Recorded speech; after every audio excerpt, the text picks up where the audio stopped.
I'll catch you! Now you're mine!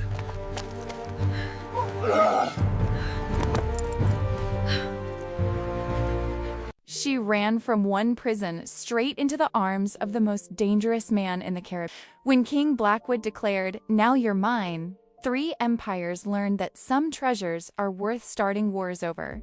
Her arranged husband made one fatal mistake. He came to take her back. The wedding dress felt like a burial shroud as Rose ran through the crowded port, her heart hammering against her ribs. Behind her, shouts erupted from the colonial church where Lord Edmund Ashworth, her arranged husband of exactly 47 minutes, realized his bride had fled. The white silk train tore on cobblestones as she pushed through merchants and sailors, desperate for any escape from the gilded cage her father had sold her in. She didn't see the wooden crate. Her foot caught, and suddenly she was falling forward, arms flailing uselessly. Instead of hitting stone, she landed on something solid and warm. A lap. A very occupied lap. "Oh, now," rumbled a voice like distant thunder over dark waters. "What divine providence delivers a bride to my doorstep?" Rose's breath caught as she looked up into the face of the man whose thighs she'd just collapsed onto. He sat on a barrel outside the Siren's Call Tavern like it was a throne. One leg stretched out, the other bent to accommodate her unexpected arrival. Long black hair fell past his shoulders in intricate locks adorned with gold rings and bone beads. His beard was thick and dark, framing a mouth that curved into something between amusement and danger. But it was his eyes that froze here, dark as a moonless night at sea, holding depths that had witnessed things no decent person should survive. Multiple scars crossed his bronzed chest where his white shirt hung open. Heavy gold chains lay against his skin.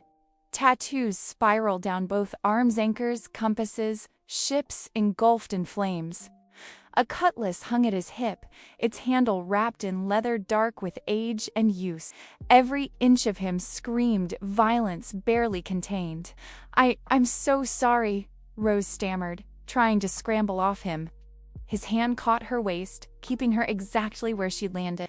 The touch burned through the thin silk of her wedding gown. "Sorry?" He tilted his head, studying her with the focus of a predator examining prey. "Running from something, little bride? Or towards something?" "Away," she breathed. "Definitely away." "Rose." Lord Ashworth's nasal voice cut through the port noise. "Rose Catherine Winters, you will return this instant." The man beneath her went utterly still. Around them, the tavern's patrons, rough sailors with weapons and hard eyes, turned as one toward the approaching colonial lord. Rose felt the temperature drop despite the Caribbean heat. "That creature?" the stranger said quietly, "is what you were running from?" Rose nodded, trying again to stand. This time, his arm wrapped fully around her waist, holding her against him with casual, absolute strength. "I suggest you stay exactly where you are, little bride. Men like that respond poorly to perceived weakness." Lord Ashworth pushed through the crowd, his powdered wig askew, his face mottled red with rage. Behind him came 6 soldiers in British red coats, muskets at the ready. "You there! Unhand my wife immediately. That woman is my legal property under—" He stopped mid-sentence. Every sailor in the vicinity had stood, hands dropping to weapons. The stranger holding Rose hadn't moved, but something in the air had shifted. Danger rolled off him in waves. "Your wife?" The question was silk over steel. Interesting claim.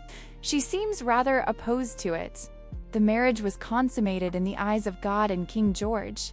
Ashworth sputtered. "I demand you release her to my custody." Rose felt the man's chest move against her back as he laughed, a sound devoid of humor. "You demand from me in my port." He leaned forward slightly, and Rose caught sight of the ornate tricorn hat resting on the barrel beside him. A crown of hammered gold sat atop it, studded with gemstones that caught the sunlight. Her blood turned to ice. "Your port?" Ashworth's voice wavered. "Tell me, Lord," the stranger prompted. "Ashworth."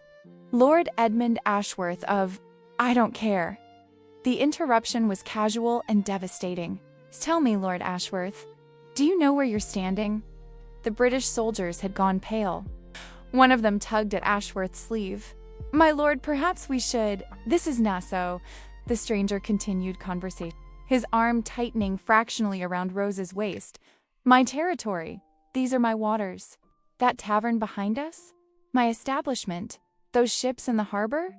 He gestured lazily toward the docks, where massive vessels flew black flags emblazoned with a crowned skull. My fleet. And this woman in my lap? His voice dropped to something that made Rose's spine tingle. Well, she just became mine too. You can't, she's legally. Ashworth's protests died as the stranger finally stood, lifting Rose with him as effortlessly as if she weighed nothing. He set her on her feet, but kept one proprietary hand on her lower back. Standing, he was even more imposing. With over 6 feet of battle-scarred Pirate King, radiating the kind of power that came from decades of making empires negotiate on his terms, Rose's knees weakened as pieces clicked into place, the deference of every sailor present, the crown on the hat, the fleet of warships, the absolute authority in every word. King Blackwood, one of the soldiers whispered, the name spoken like a prayer against damnation. The Pirate King. The man 3 nations had declared war on. The legend who'd built a kingdom from imperial fleets that never made it home. And Rose was standing in his shadow, his hand burning against her back through torn silk. Blackwood smiled at Ashworth, a terrible, promising thing. Let me clarify your situation. You're standing in my kingdom, demanding I return property that just claimed sanctuary in my protection. Property that... He glanced down at Rose, something unreadable flickering in those dark eyes. Seems far more valuable than whatever trade agreements keep your little colonial venture afloat. The crown will hear of this. Ashworth's voice cracked. King George himself will. King George knows better than to press me over a woman. Blackwood's voice could have frozen the Caribbean itself. The last time England sent a fleet to my waters, only 1 ship made it back to report their failure. Should I send you back to deliver a similar message? The soldiers were already retreating. Ashworth stood alone, impotent rage and fear warring on his face. She's my wife. No. Blackwood's hand slid from Rose's back to her hip, the gesture unmistakably possessive. Now she's mine. The Pirate King's flagship, the Sovereign Death, was less a ship and more a floating fortress. Rose stood on the main deck in her ruined wedding gown, watching Nassau's harbor recede as 3 massive vessels sailed in formation. Blackwood's personal escort. Around her, over 200 crew members worked with military precision. Every man armed to the teeth, every face bearing scars of battles against impossible odds. She should be terrified. She was terrified. But terror was complicated by the man standing at the helm, one hand on the wheel. His long coat billowing in the wind like the wings of some dark angel. He'd brought her aboard without asking permission, simply lifting her into the longboat while Lord Ashworth screamed impotent threats from the dock.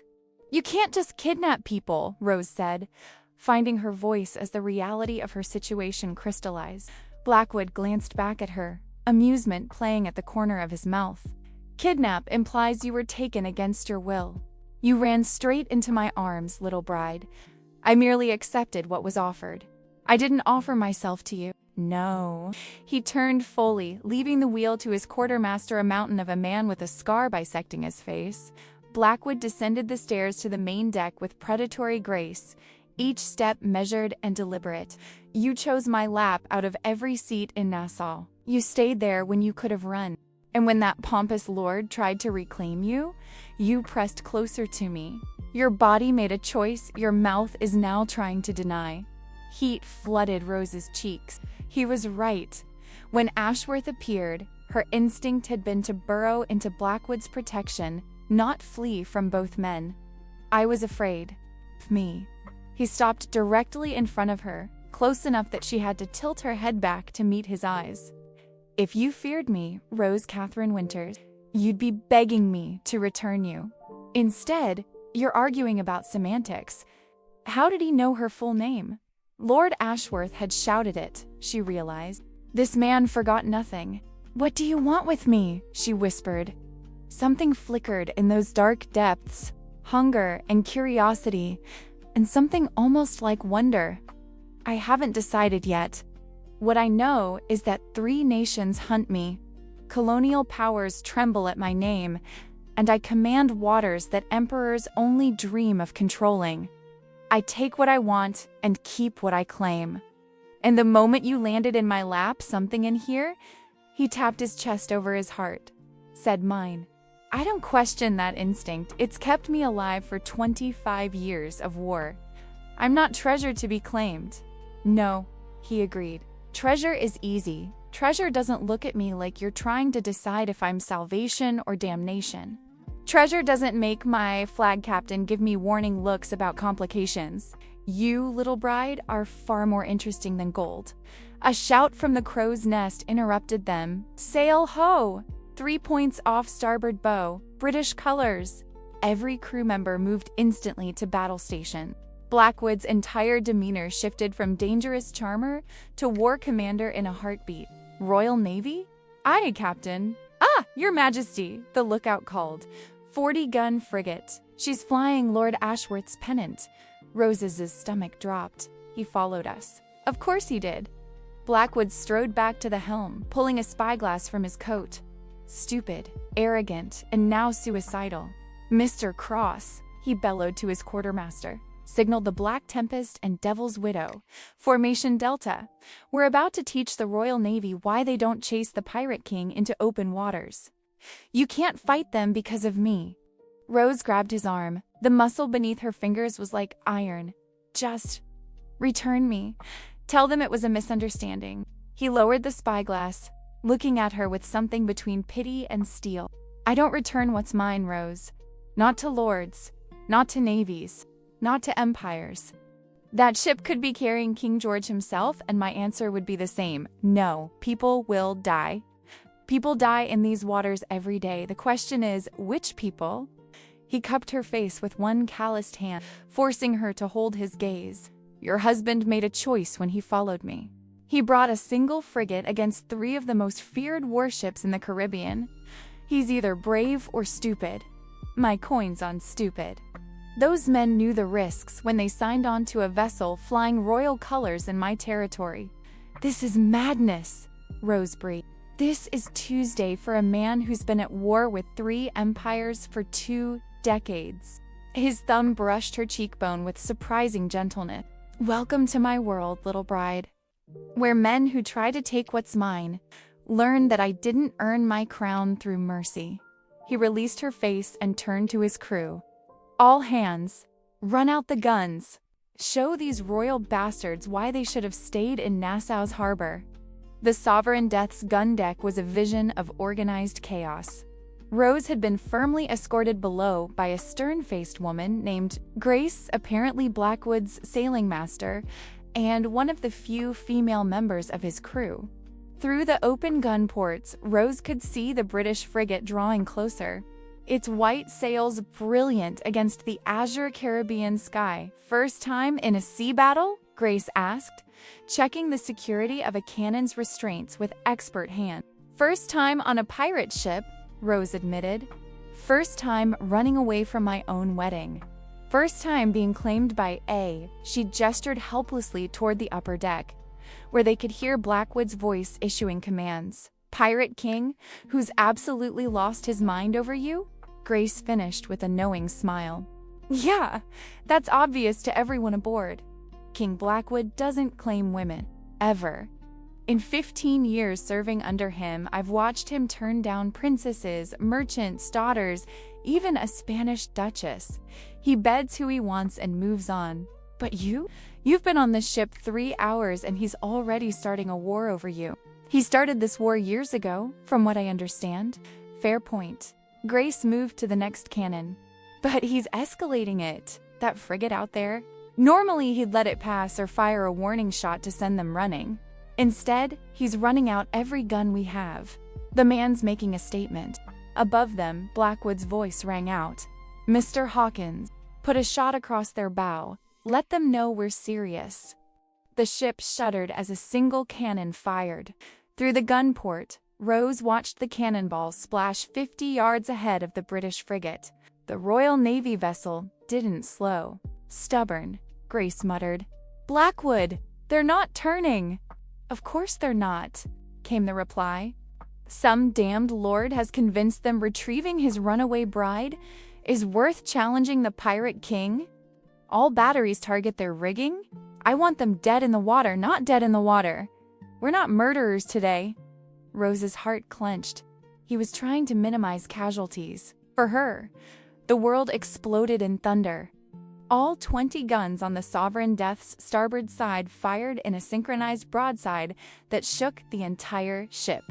Rose clapped her hands over her ears, but Grace simply grinned. "Beautiful! Look at that!" Through the smoke, Rose saw the British frigate's main mast shudder and crack. Rigging collapsed in a tangle of canvas and rope. The ship listed, its forward momentum dying as sailors scrambled desperately to regain control. "Cease fire!" Blackwood's command cut through the chaos. "Mr. Cross, bring us alongside. Boarding party ready." "Boarding party?" Rose's blood chilled. "He said no killing." "Boarding doesn't mean killing, girl," Grace said, already moving toward the upper deck. "It means taking prizes. That's a Royal Navy frigate worth a fortune in weapons, supplies, and ransom for the crew. Plus, your husband is likely aboard, and the king will want words." Rose followed Grace up to the main deck, emerging into organized chaos.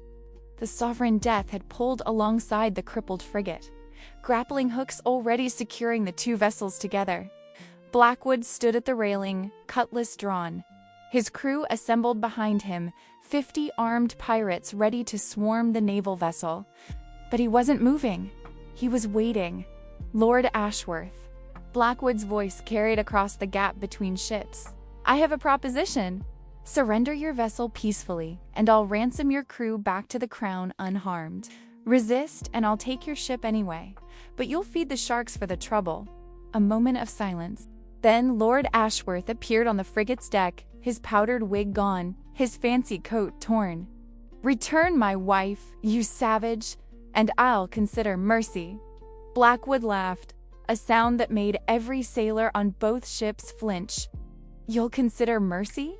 You brought one frigate against the Pirate King's flagship and 2 escort vessels. Lord Ashworth, you're not in a position to consider anything except how quickly you can surrender.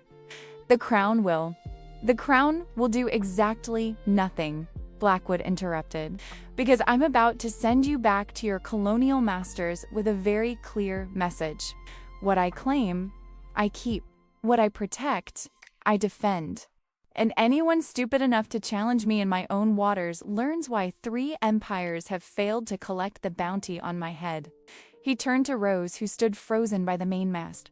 Their eyes met across the deck, and in that moment, she saw past the legendary pirate to the man beneath, a man who'd built his kingdom on the graves of those who'd taken everything from him, a man who'd spent decades at war with the world.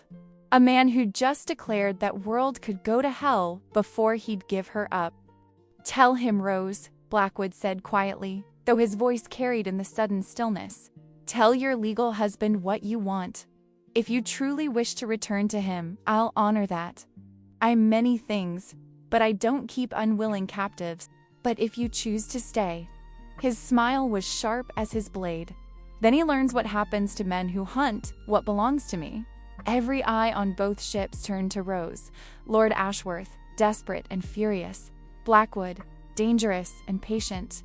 200 pirates and sailors waiting for her words. She'd run from a cage, landed in a storm. And now that storm was offering her a choice no one had ever offered before. Her own voice in her own fate. Rose stepped forward, her torn wedding dress catching the Caribbean wind. She looked at Lord Ashworth, the man who'd bought her like property, who'd followed with guns and soldiers to reclaim his investment. Then she looked at Blackwood, the man who'd claimed her with words, but was offering freedom with actions.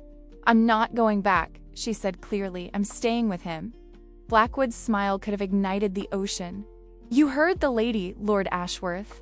Now get off my waters before I decide even your ransom isn't worth the trouble of keeping you alive." 3 days after Lord Ashworth's humiliating return, Rose stood in Blackwood's private quarters aboard the Sovereign Death, watching him study maritime charts by candlelight.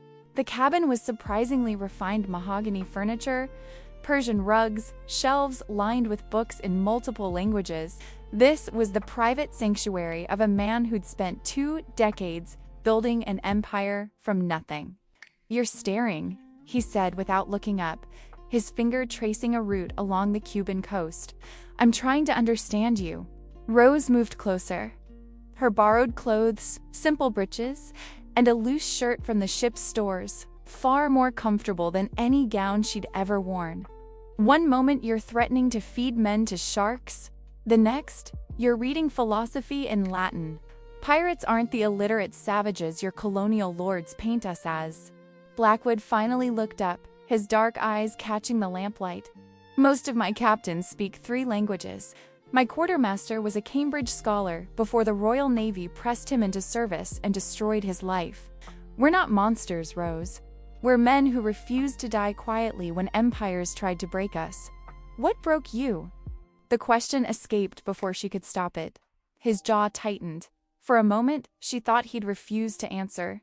Then he set down his compass and leaned back in his chair, studying her with that predatory focus that made her skin prickle. "I was 12 when Spanish soldiers burned my village on Hispaniola. My father was a merchant legitimate, paid his taxes, flew Spanish colors, didn't matter.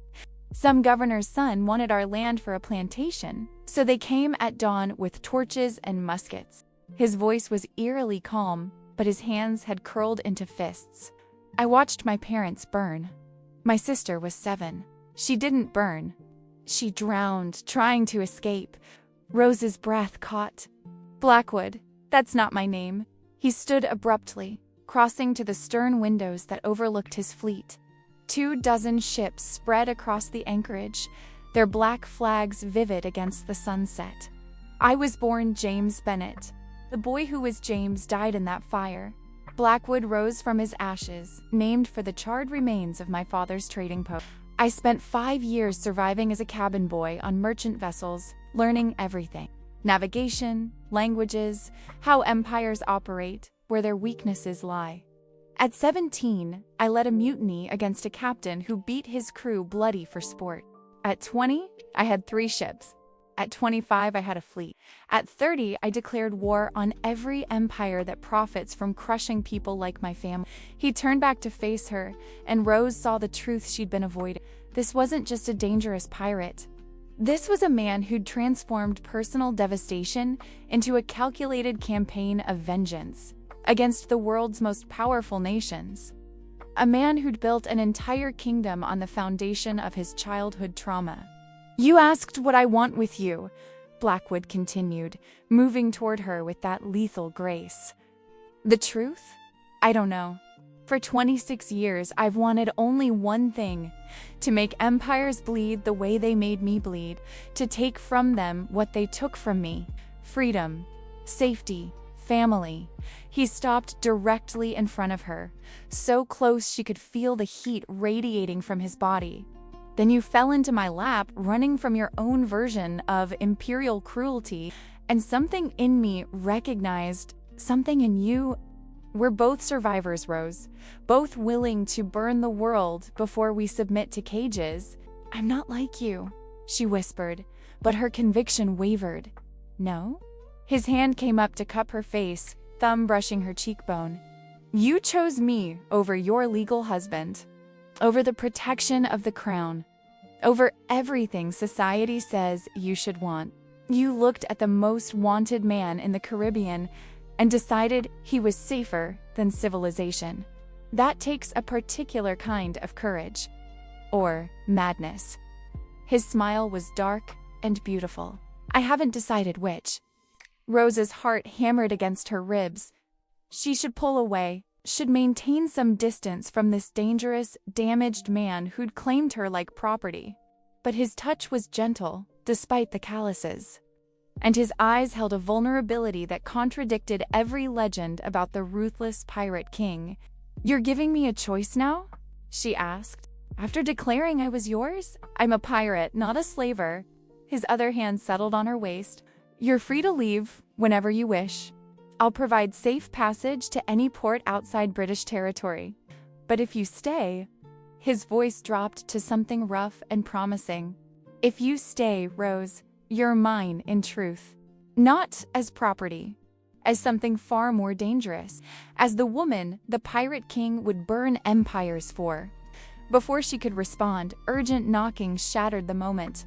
"Captain, Your Majesty!" Grace's voice carried through the door. "We've got a situation."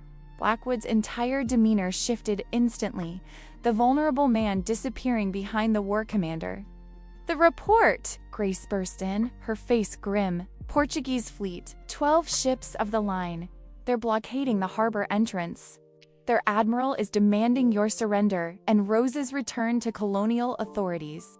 They're claiming she's stolen property of the British Empire, and you're harboring fugitives." Rose's blood turned to ice. 12 warships. The Portuguese Empire had just declared war on Blackwood because of her. Blackwood's smile was terrible and beautiful. How delightfully stupid. "They brought an armada to my home waters." He turned to Rose, his hands still on her waist. "Last chance, little bride. Say the word, and I'll negotiate your safe return." No shame, no judgment. Rose thought of Lord Ashworth, of her father selling her like livestock, of every cage society had built around her since birth. Then she looked at Blackwood, the man who'd offered her more freedom in 3 days than she'd known in 24 years. The man whose trauma had forged him into someone who refused to let anyone take what mattered to him. "No," she said clearly. "I'm staying. I'm yours." His smile could have set the ocean on fire. "Grace, signal the fleet. War Council in 1 hour." The Portuguese just made a fatal mistake.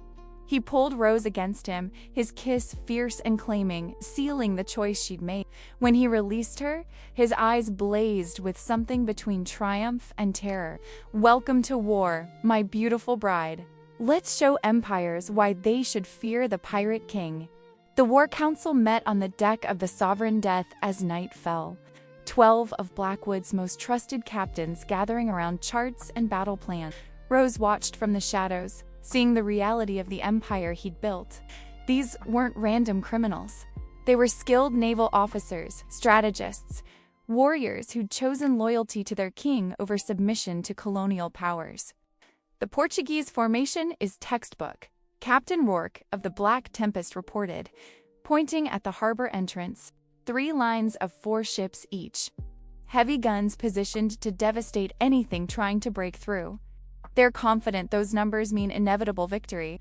They're also idiots," Grace added. "They've positioned themselves exactly where the current and rocks give us advantage. And they don't know about the Western Channel." Blackwood stood at the head of the table, his presence commanding absolute attention. The vulnerability he'd shown Rose in his quarters was gone, replaced by the legend that made empires tremble. Conventional naval tactics say we're outgunned and outmaneuvered. We have 23 ships to their 12, but theirs are heavier, better armed, crewed by trained imperial sailors. He smiled. "Good thing we don't fight conventionally." He traced routes on the chart with practiced precision. "We're going to do what empires never expect. We're going to use their arrogance against them. Captain Rourke, you'll take 6 ships through the Western Channel at high tide. Approach from behind. They won't expect attack from that angle. Captain Wells, you and 4 ships will create a diversion at the northern reef. Make noise. Fire at maximum range. Make them think that's our main assault. And the rest of us?" Grace asked. "We wait. When they commit to defending against the northern diversion and realize Rourke is behind them, their formation will break. That's when we hit them from the harbor with everything we have. Coordinated, fast, targeting their flagship. We're not trying to sink them all. We're trying to capture their admiral and break their will to fight." "That's insane," one of the younger captains muttered. "If the timing is off by 5 minutes, then we adapt."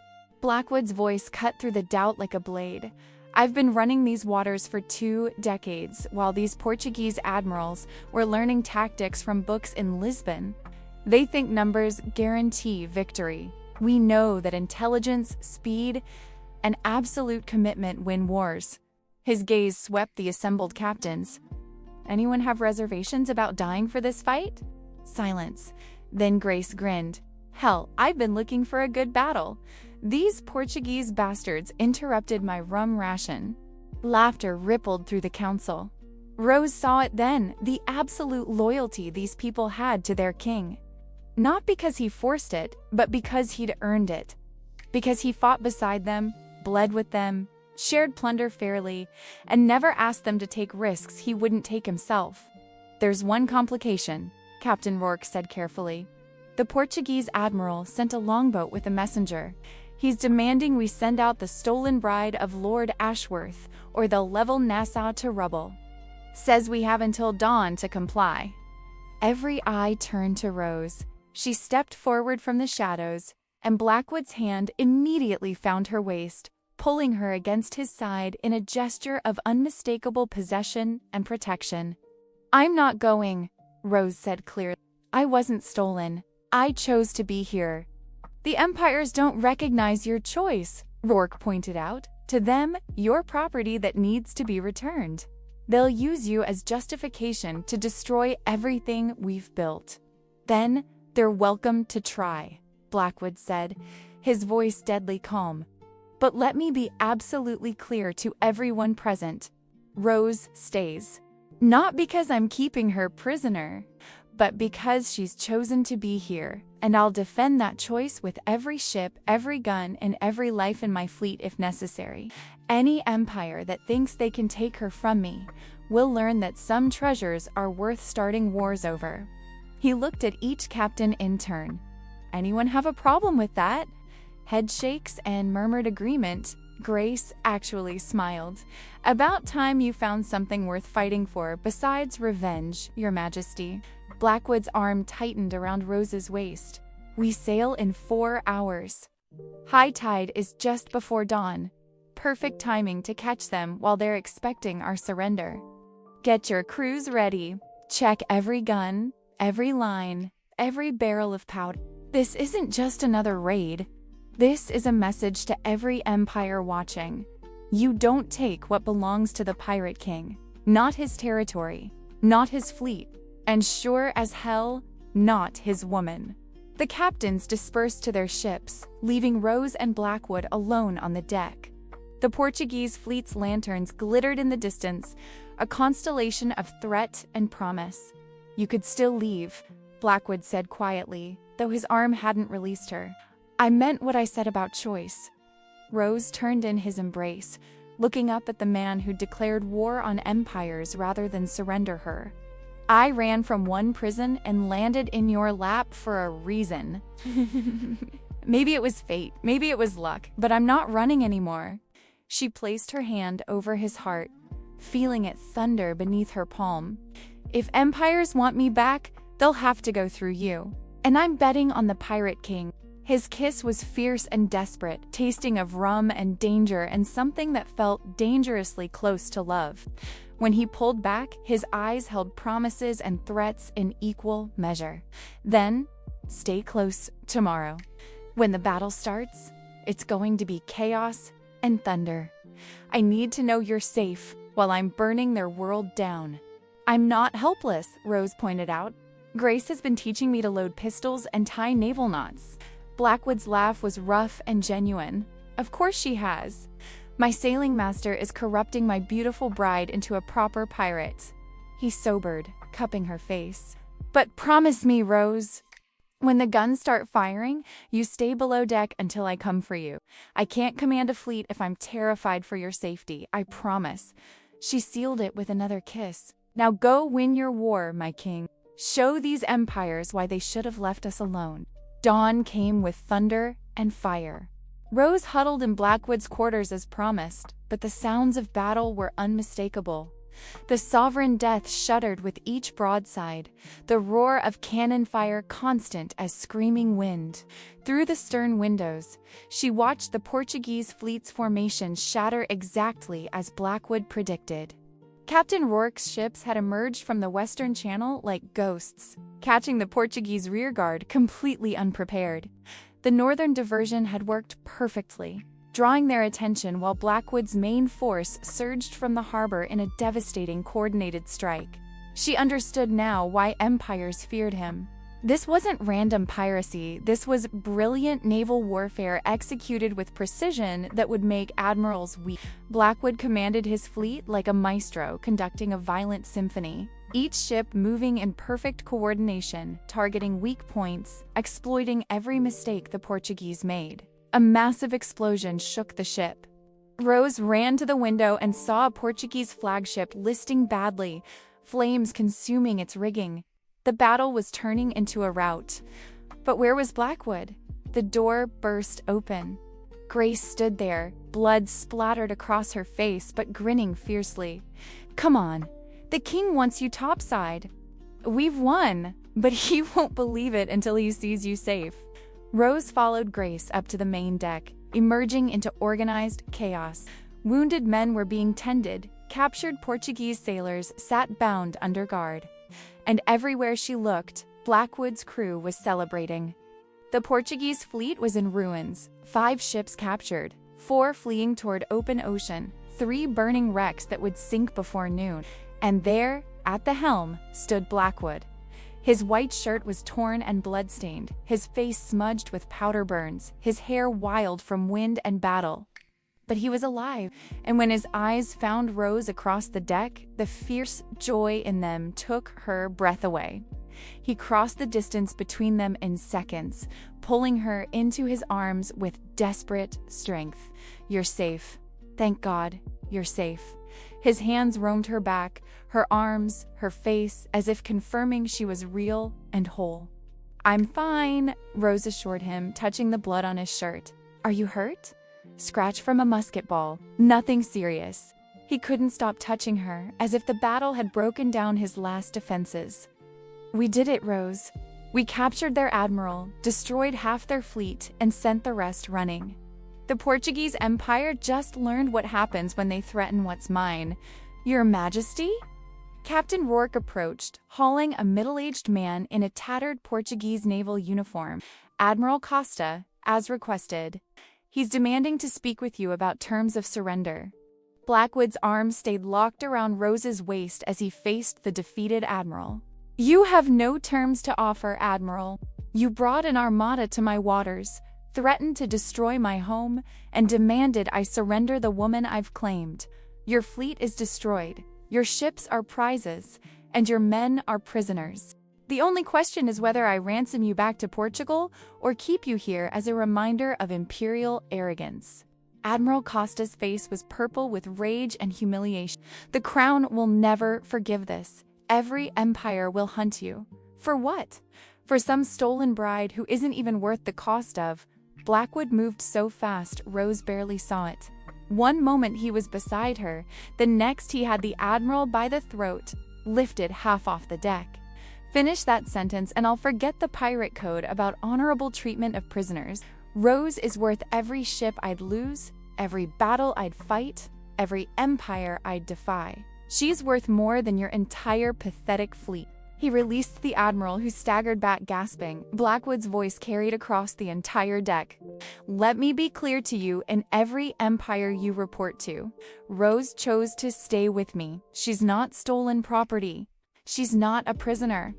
She's the woman the Pirate King has claimed, and anyone who tries to take her from me will face the full fury of my fleet. You came here with 12 ships and arrogance.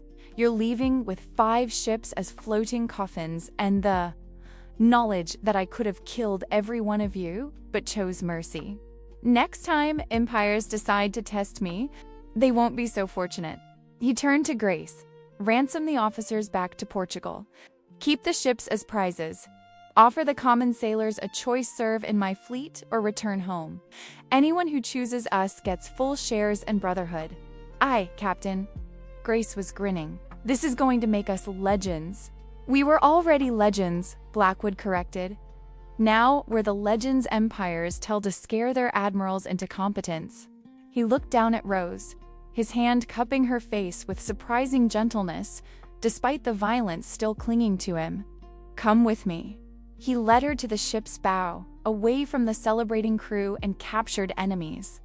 The morning sun was rising over Nassau Harbor, painting the water gold and crimson.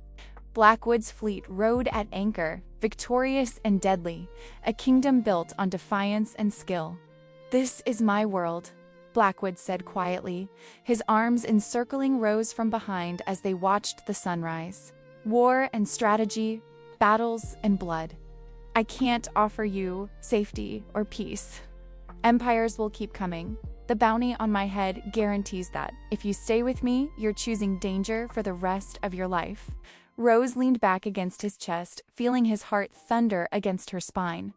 I ran from safety and peace. They were just prettier cages.